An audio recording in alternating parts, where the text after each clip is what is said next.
Muy buenos días, que Dios nos bendiga a todos con la paz del Señor y qué bueno poder estar aquí una vez más para compartir el mensaje que orienta, que guía, que transforma nuestras vidas. En esta oportunidad quiero compartir basado en una historia bíblica que quizás es de las más conocidas, de las más predicadas posiblemente, pero también de las más necesarias en nuestras vidas y mucho más en tiempos cuando hay ciertas dificultades, cuando hay ciertas complicaciones como las que estamos viviendo. Para eso le pido por favor que vayamos al libro de Juan, al Evangelio de Juan, capítulo 11, y vamos a hacer la lectura de la palabra de Dios del versículo 1 al versículo 5. Juan, capítulo 11, versículos del 1 al 5. Hago yo la lectura de la palabra y le pido por favor que siga usted con la debida atención y reverencia que amerita la palabra de Dios. Y dice así: Estaba entonces enfermo uno llamado Lázaro de Betania, la aldea de María y de Marta su hermana. María, cuyo hermano Lázaro estaba enfermo, fue la que ungió al Señor con perfume y le enjugó los pies con sus cabellos. Enviaron pues las hermanas para decir a Jesús: Señor, he aquí, el que amas está enfermo. Oyéndolo Jesús dijo: Esta enfermedad no es para muerte, sino para la gloria de Dios, para que el Hijo de Dios sea glorificado por ella. Y amaba a Jesús a Marta y a su hermana y a Lázaro. Bueno, como le mencionaba, esta es una de las historias, la historia de Lázaro, de su resurrección, y todos conocemos el desenvolvimiento de esta historia. Inclusive en esta historia se encuentra el versículo más pequeño de la Biblia. Jesús lloró, ¿no?, frente a la tumba de Lázaro. Digo, es una de las historias más predicadas, más conocidas, más ilustradas inclusive, de algún modo o de varios modos, para los niños, para los adultos, etcétera, etcétera.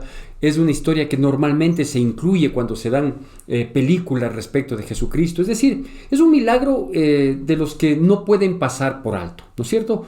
Y no es el único milagro de resurrección que Jesucristo hizo. Sí, hizo también, resucitó al hijo de una viuda, ¿sí?, a una muchacha también que así lo requirió, en fin, es decir, y muchos más que no se cuentan en la Biblia. Es decir, no es el único milagro de resurrección que se trata, y que quizás por eso lleve más la atención. Más bien yo creo que es por los ciertos detalles que nosotros debemos mirar y considerar en esta situación, ¿no es cierto? Sabemos que este capítulo habla de la resurrección de Lázaro y ya conocemos el desenvolvimiento final, pero es necesario que nosotros podamos mirar algunos aspectos, ¿sí?, y que están contenidos en estos versículos que inicialmente los leímos. Una, dice que Marta y María ya eran conocidas por Jesús porque antes habían tenido la oportunidad de que Jesús pasara por esa aldea. Y cuando pasó por la aldea de Marta y María, es decir, el lugar en donde ellas habitaban con su hermano Lázaro, dice que tuvieron un encuentro en el cual ya hubo la posibilidad de mirar las actitudes de estas mujeres, ¿sí? Por ejemplo, Marta dice que cuando conoció a Jesús, cuando llegó a la aldea, cuando entró en su casa, Marta se desesperó y estaba muy ocupada por tratar de atenderle, de darle la mejor bienvenida y de brindarle algo y de saber qué es lo que quería, etcétera, etcétera. Estaba afanada Marta, así lo llama la palabra de Dios. Y María, ¿sí?, sin desmerecer quizás su condición de mujer y por lo tanto de colaboradora de la casa, ella tomó otra posición, ¿no es cierto? María dice que ella lo único que hizo cuando conoció a Jesús, cuando vio a Jesús, cuando él entró a su casa, ella se postró a sus pies y ahí permaneció, ¿no es cierto? Y esto sugirió inclusive algún comentario de parte de Marta, la afanada, la que estaba siempre ajetreada, la que estaba siempre en acción, y le dice: Señor, ¿no te parece que no es correcto que ella esté a tus pies mientras yo estoy aquí haciendo las cosas? Dile que me ayude. Y Jesús no es que le reprocha a Marta, simplemente le hace notar la posición que ella había adoptado, que María había adoptado, ¿no es cierto?, de postrarse a Jesús.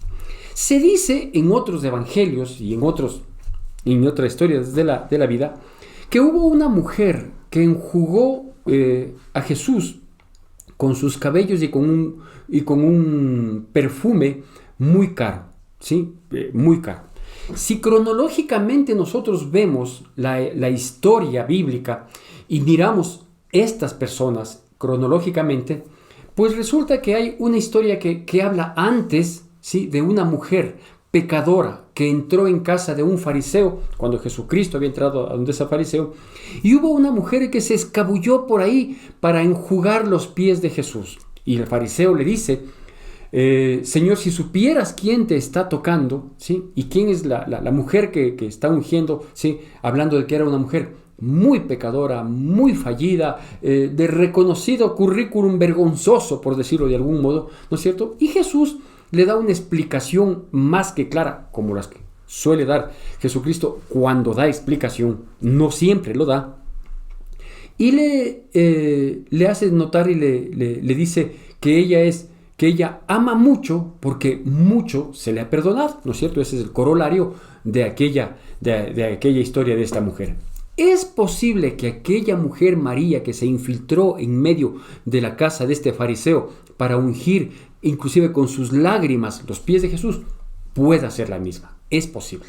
Lo que sí tenemos seguro es que esta misma mujer, María, ¿sí?, es la que enjugó una vez más los pies del Señor Jesús, ¿sí?, ungió a Jesucristo, es decir, desde la cabeza hasta los pies, y enjugó con sus cabellos, ¿sí?, posterior, en el capítulo 12 del mismo libro de Juan, lo hizo posteriormente cuando estaba reunido Jesús, María, Marta y Lázaro, el que había resucitado, ¿no es cierto? Entonces, si en el capítulo 11 nos habla de la enfermedad y muerte y resurrección de Lázaro, en el capítulo 12 nos habla de un evento en que María unge a Jesucristo y lo hace con su hermano Lázaro ya resucitado, ¿no es cierto? Entonces, es así, tenemos la seguridad de que es la misma María.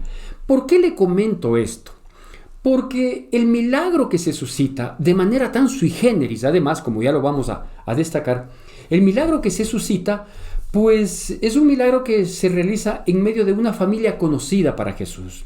No solo conocida, sino una familia cercana, una familia amada, como lo menciona en los versículos que acabamos de leer, y que nosotros a veces diríamos, ¿sí?, si así me ama Jesús, que no me ame tanto, ¿no es cierto?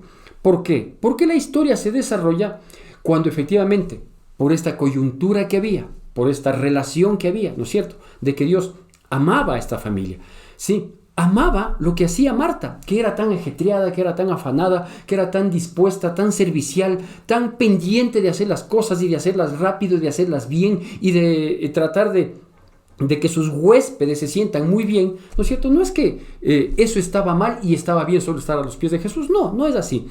Cada actividad, cada don que tiene cada persona, cada reacción favorable que se tiene respecto de Jesucristo, está bien. Cada uno tiene su característica. Hay quienes son o somos más preocupados, quizás nos identificamos con Marta, ¿no es cierto?, preocupados de hacer las cosas, de no quedarnos quietos, no nos gusta quedarnos de brazos cruzados y criticamos a quienes así lo hacen, etcétera, etcétera.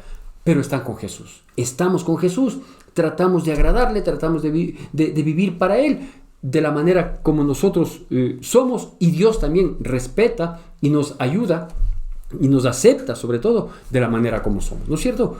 A su vez también sabía de María, ¿no es cierto? María sabía que ella escogía, no quería desperdiciar un segundo. Para ella lo importante era Jesús, ¿sí? Todo el resto que espere. Amén. También está bien, también es perfecto. Lo uno es mejor que lo otro es mejor que lo uno. No lo sabemos. Dios acepta nuestros corazones y la actitud como nosotros somos, siempre y cuando estemos cercanos y vivamos para adorarle, para seguirle, para servirle y para obedecerle a Dios, ¿no es cierto? No se dice, por ejemplo, antes de esta situación, no se menciona Lázaro qué condición tenía. Entendemos que tenía la condición del típico hombre machista de esa época, o ya no debe ser así, ¿no es cierto?, de que quizás no mueve un dedo y para eso están las mujeres, para servir. Eso era antes y posiblemente esa sea la condición por la cual no se destaca la actitud frente a Jesús. Lo que sí sabemos es que estas tres personas que conformaban esta familia, sí, eran muy amados de parte de Dios. Y bueno, aquí viene lo que quiero destacar.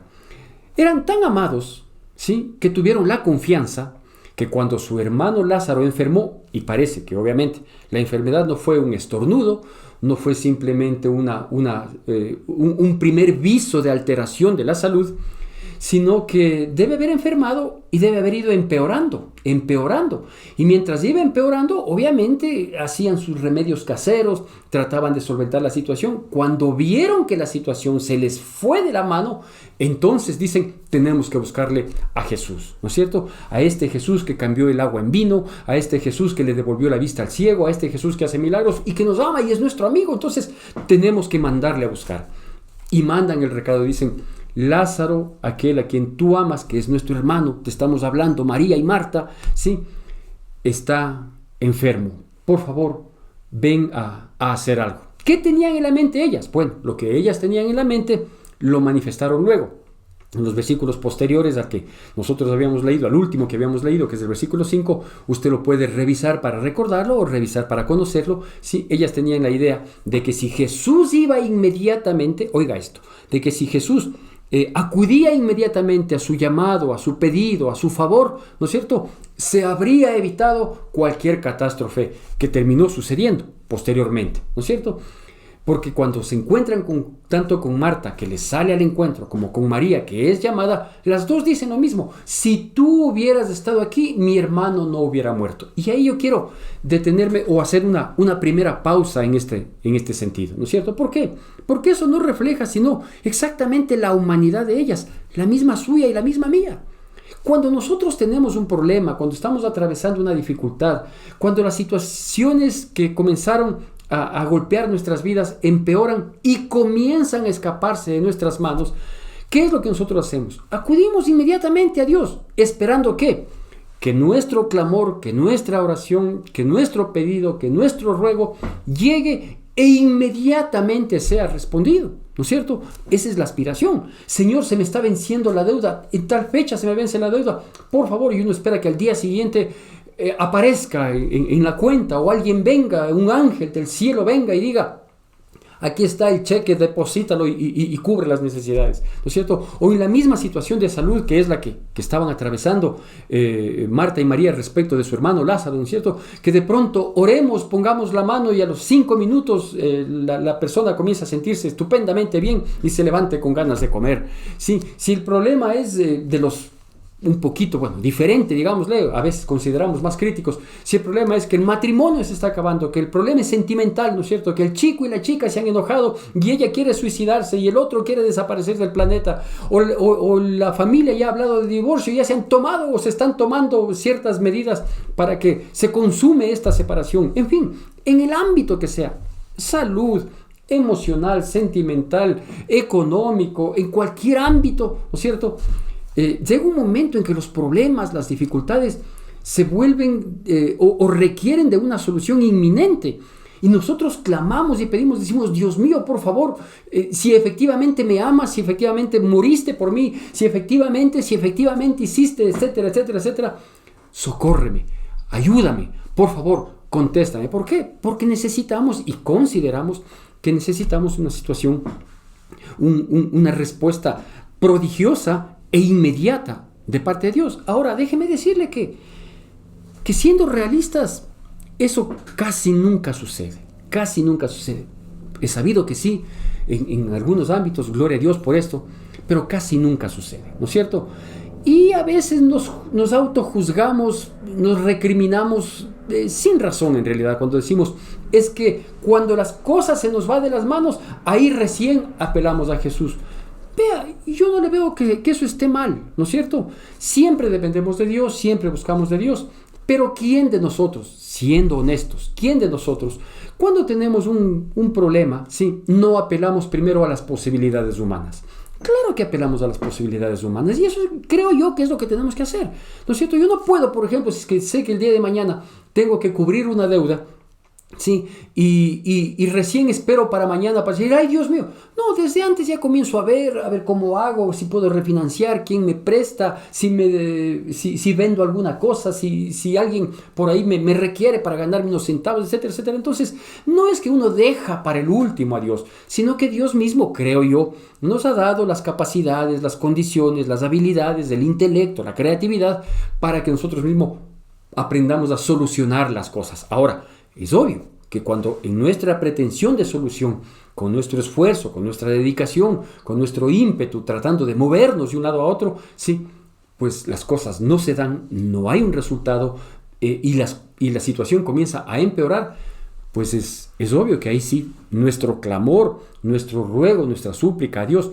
yo creo que no es que le buscamos recién, sino que se intensifica, ¿no es cierto? Entonces nosotros comenzamos a decirle, pero Dios mío, ¿ahora qué hago? Por favor, mira la fecha, mira la condición, mira el estado de salud, cómo está ese matrimonio, cómo está ese hijo, cómo está, en fin, ¿no es cierto? Y comenzamos a clamar, a pedir, a la espera, insisto, de una respuesta, de ser posible, inmediata. Vea, ¿Dios puede hacerlo? Claro que puede hacerlo. Porque la Biblia nos dice que Dios conoce nuestras necesidades aún antes de que nosotros tengamos, ¿no es cierto? O antes de que nosotros expresemos, ¿sí? Entonces, Dios sí conoce todo eso. Y la pregunta es, ¿y por qué no responde enseguida? ¿No es cierto? Y me di cuenta, a pesar de que esta es una de las historias más leídas por mí, me di cuenta de algo que ciertamente lo voy a elucubrar y posiblemente tenga un respaldo bíblico. Yo prefiero ser honesto, sí, y decir esto voy a elucubrar. ¿Por qué? Porque no puedo argumentar contundentemente con la Biblia, ¿no es cierto? Pero basado en lo que está escrito, puedo elucubrar. Y el versículo 4 nos dice que cuando recibe Jesús la noticia de esta situación, de esta dificultad, de este problema, de aquel amigo a quien le amaba y a toda su familia, ¿no es cierto? Dice que Jesús dijo, esta enfermedad, ¿sí?, no es para muerte, sino que es para que Dios sea glorificado, para que el Hijo de Dios sea glorificado, ¿no es cierto? Entonces, yo me preguntaba, digo, ¿le llegan con el recado? No sabemos quién, posiblemente un grupo de personas, amigas de la familia y que conocían de Jesús también, y le dicen, tu amigo Lázaro, al que tú amas, está enfermo, y está muy enfermo, así que yo creo, no sé, que tú deberías moverte y hacer las cosas cuanto antes sea posible. Y Jesús dijo, ¿sí? No dice Jesús, les dijo, ¿no es cierto? Entonces, de aquí digo, estoy elucubrando. Yo pienso que Jesús, ¿sí?, dijo para sí mismo, ¿no es cierto? Esta enfermedad no es para muerte.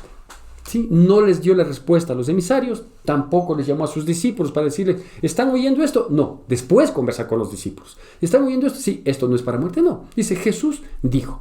Y dijo estas dos cosas, estas dos consideraciones al criterio del Señor Jesucristo, que es Dios, ¿no es cierto? Él dice, esta enfermedad no es para muerte. Primera cosa. Y la segunda cosa dice, esto es para que el Hijo de Dios sea glorificado, o sea, yo que soy Jesucristo, ¿no es cierto? Él se dijo a sí mismo, él comentó para sus adentros, él posiblemente se dijo mentalmente, como muchas veces nosotros decimos, no creo que debo ir. Si no es que lo estamos diciendo, expresando, dirigido a alguien, sino que simplemente es un pensamiento que nosotros mismos terminamos diciéndonos, ¿no es cierto? Nuestra apreciación, nuestro criterio frente a una situación. Por eso es que Jesús toma las actitudes que toma, ¿no es cierto? Sí, vea, dice que donde estaba con sus discípulos, donde haya sido que ha estado, se queda 2 días más. Oye, Jesús, pero no te dijeron que Lázaro, que es hermano de Marta y de María, todas esas personas a quienes tú amas, está enfermo, y si te mandan a avisar, no es porque ha de haber estornudado, es porque efectivamente la enfermedad está avanzando y te quedas 2 días más con ellos. A la postre se quedó 4, ¿no es cierto? Y claro, en el lapso entre el anuncio que ameritaba una respuesta inminente y la presencia de Dios, la presencia de Jesucristo, que es Dios, ¿sí?, pasó lo fatal, pues. Pasó lo que se quería evitar, lo que no se esperaba que suceda. Si es que él hubiera estado, si es que él hubiera ido, si es que él hubiera respondido, si es que hubiera hecho caso inmediatamente. Ese lapso, mis queridos amigos, mis queridos hermanos, ese lapso podemos llamarle fatídico, ¿no es cierto? Ya le voy a dar cuál es el nombre de esta prédica. Ese lapso fatídico, ese lapso de incertidumbre, de angustia, ¿sí? Entre que le pido y a ver si Dios aparece para responderme. Es un tiempo en que nuestra vida humana es probada en nuestra fe en Cristo Jesús. Porque en nuestra vida humana, obviamente nos viene a la mente un poco de situaciones, ¿no es cierto? Si es que puedo solucionar hasta tal fecha, si es que las cosas se dan de este modo, si es que, y está bien, vea, somos humanos, nunca vamos a dejar de serlo, excepto cuando Cristo venga a transformarnos para poder entrar en su presencia. Pero mientras tanto seguimos siendo humanos, seguimos con esa, no le llamo debilidad, sino con esa condición de hacer presupuestos humanos, por lo tanto, es decir, con aspiraciones pero con límites, con expectativas pero con frenos, ¿sí? Y digo ese lapso entre nuestro clamor insistente y la respuesta de Dios. Es crítico, sí es crítico, pero también es el tiempo en el que Dios trabaja. Es el tiempo en el que Dios nos enseña, por ejemplo, a esperar confiados en Él, a esperar con lágrimas, a esperar con sobresaltos, a esperar con largas noches de insomnio, qué sé yo, ¿no es cierto? Y claro, lo triste, ¿sí?, es cuando nosotros especulamos en nuestro ámbito de humanos, especulamos y decimos, quizás Dios me ayude en este sentido, porque si llega a suceder esto que yo considero que es el fin, que es lo peor, que es la fatalidad, no sé qué pueda pasar. Vean, pongámosle ejemplos que se están dando, que se han dado y que se siguen dando tristemente, ¿no es cierto? Si no logro cubrir la deuda hasta tal fecha, me quitan la casa. Esto lo he oído varias veces y en este tiempo muchísimo más. Son historias totalmente repetidas. Es que ya hice la refinanciación de la casa y si no puedo pagar ni aún la refinanciación, que la cuota ha disminuido, aunque el tormento se me ha alargado, se me ha postergado, sí, me van a quitar la casa. Y efectivamente, recibimos una llamada en la que nos dicen, sí, le estamos hablando del juzgado de coactivas de la entidad financiera, que es la que tiene la potestad de quitarle su casa, así que vamos a proceder con esto. Y uno dice, ya llegó el fin, ya las cosas ya no se dieron, esto es lo que estábamos evitando y hasta dejamos de orar, ¿no es cierto? ¿Por qué? Porque estábamos orando por una respuesta a una fecha, ¿sí? Igual pasa con la salud, ¿no es cierto? La situación recrudece y muchas veces termina con muerte. ¿Sí? No voy a decir que Dios llegó a tiempo y resucitó a todos. No conozco todavía en este tiempo si que haya resucitado a alguien. Quizás así lo haya hecho y me encantaría conocerlo. Pasa también en el aspecto emocional, ¿no es cierto? ¿Sí? Las rupturas matrimoniales o las rupturas de relaciones interpersonales, ¿sí? En el trabajo dicen que van a despedir a 100 personas, ya van por las 98, gracias a Dios. Yo no he estado en esas 98, entre las 2 que faltaban. Y así situaciones terribles en las que la sentencia humana, la que nosotros teníamos pensado que podía ser una sentencia humana, hasta llega a ejecutarse. Hay veces que no, gracias a Dios. Hay veces que no, hay veces que Dios trabaja al límite y no llegamos a vivir el momento crítico o la expectativa más dolorosa que esperábamos. Y Dios llegó un poquito antes. Pero hay veces que Dios llega un poquito después. ¿Sabe cómo se llama? ¿Cómo me permití llamarle a esta prédica? A esta vivencia, a estas charlas que nos identifican tanto. Se llama al tiempo de Él. ¿Sí? Al tiempo de Él. Porque hay veces que Dios llega un poquito antes de lo que nosotros pensamos que debería haber llegado, y gloria a Dios por eso. Pero hay veces que llega un poquito después de lo que nosotros esperábamos. Y también hay que dar gloria a Dios por eso. ¿Por qué? Porque aquí surgen algunas preguntas cuyas respuestas van a ser los puntos que vamos a destacar de esta historia y de nuestra historia. Porque yo sé que estoy hablando su historia y yo estoy hablando la mía también. Una primera pregunta es, ¿qué piensa Dios cuando no actúa inmediatamente a nuestro clamor, cuando no reacciona? ¿Qué piensa Dios cuando nosotros decimos, Dios mío, ya se vence la fecha, el matrimonio está acabando, los hijos están así, la salud está de este modo? ¿Qué piensa Dios? Posiblemente hay esta primera respuesta, que lo vamos a poner como un punto destacado, el primer punto destacado. A lo mejor Dios piensa, dice, esta necesidad no es para destruirte. Le repito, esta necesidad no es para destruirte. Eso pensó Dios, eso dijo Dios en el versículo 4. ¿A quién dijo? A sí mismo se dijo posiblemente, ¿no es cierto? Entonces uno dice, pero Dios mío, la situación, el dolor, sí, yo sé, y yo sé también que te he dicho que nadie es probado más allá de lo que puede soportar. Así que sigue soportando.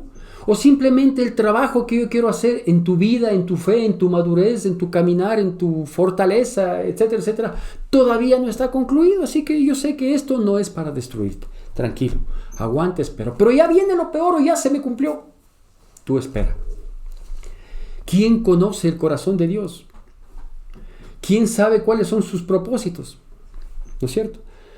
Una siguiente pregunta es que, ¿y si la situación se agrava y termina causando lo peor? ¿Y si la situación se agrava y termina causando lo peor? El segundo punto que vamos a destacar como una respuesta a estas inquietudes, que son las que surgen, las que nacen, las que aparecen, las que nos asaltan, las que nos sobreabundan, las que acaparan nuestro pensamiento, nuestra mente. ¿Y si pasa lo peor y Dios no me responde? A mayor dificultad, mayor glorificación. A mayor dificultad, mayor glorificación. Al tiempo de Él. Espera. Confía. No declines. Él sigue siendo Dios. La fecha está vencida. Las circunstancias llegaron al fin que humanamente nosotros imaginábamos. Tranquilo. A mayor dificultad, mayor glorificación. Y quizás una tercera pregunta que nos viene a la mente es que, ¿y si la situación es irreversible? Porque eso es lo que estaba pasando aquí, ¿no? O sea, estamos hablando frente a una muerte. Estamos hablando frente a un divorcio. Estamos hablando frente a una persona que decidió una vida de perdición. Estamos hablando frente a un vicio de drogadicción que asaltó y esclavizó a un ser querido. Estamos hablando frente a una ejecución coactiva de un banco. Estamos hablando de situaciones que a criterio humano, a vista humana, a entendimiento humano, simplemente es irreversible. ¿Hay respuesta para eso? Sí, sí.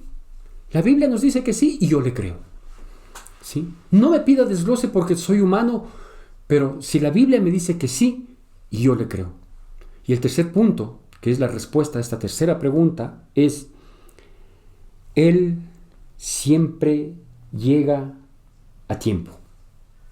Él, Jesús, Dios, nuestro Salvador, nuestro Redentor, el que entregó la vida por nosotros, Él siempre llega a tiempo. Pero pastor, al de Él.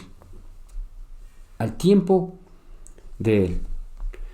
Yo no sé, mi querido amigo, mi querido hermano, qué problema o en qué área tenemos problemas de esta magnitud.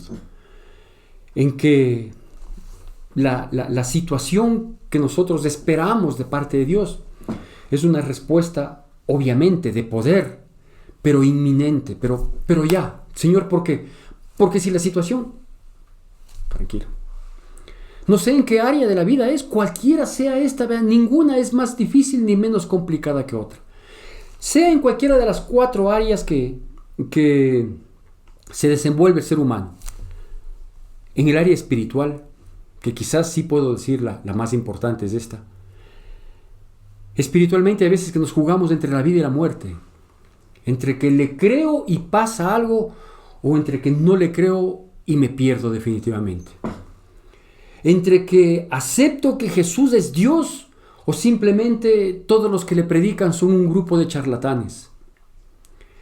En que o estoy a pocos minutos de irme a cualquiera de los dos destinos, o a su presencia si es que es cierto lo que me han dicho, o me voy en camino de perdición eterna si es que efectivamente mantengo mis criterios humanos.